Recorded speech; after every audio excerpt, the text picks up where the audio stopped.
You know, when you visit a website, most websites tell you what they do. Some of them focus on the customer, and that's the move in the right step to tell you what is in it for the customer. But the best websites, can you tell what they do? They tell you a story.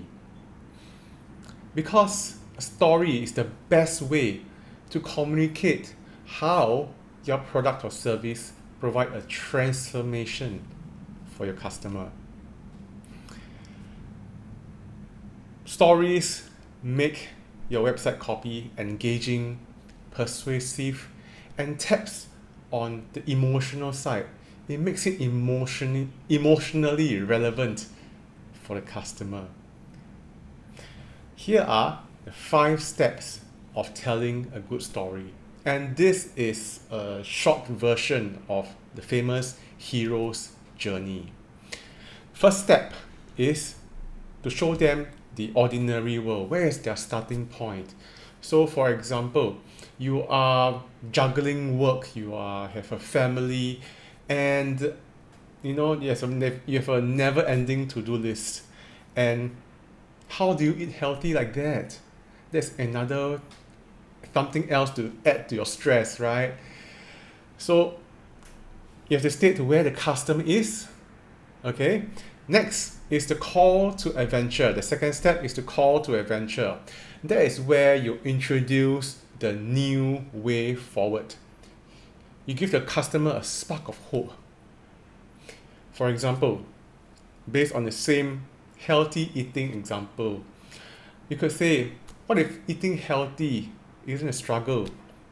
Imagine having nutritious, chef-prepared food delivered directly to your door without spending hours in the kitchen. Okay, spark a hope. The next one is a challenge.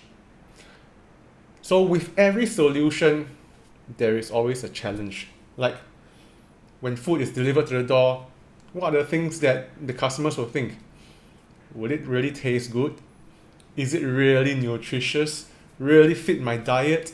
So you got to address these doubts before you move on to the next step. So this number 3 is the challenge. Number 4 is the transformation. This is where you address those doubts, okay? And then you paint the vision for success. Show them what is possible. Show them that your solution address these doubts that they have, and tell them that, okay, you can plan your meals, you can get it delivered at the time that you want, and whatever doubts you may have, the customer may have, address each of them and show them the transformation from, having healthy food as a stressor to, coming back from work, relaxing on the couch, and the doorbell rings with hot, nutritious food delivered every day. And the last step is the resolution. This is where is your call to action. So that's the kind of the simplest part, because that's where you call the visitors to buy or take the next step on your website to place their order. So remember, use this 5-step simple storytelling framework in your copy, in your website, to show the transformation that you can give to the customers, and draw them in with a story and get your copy more emotionally relevant. Remember, we all buy on emotion and then justify with logic. See you tomorrow.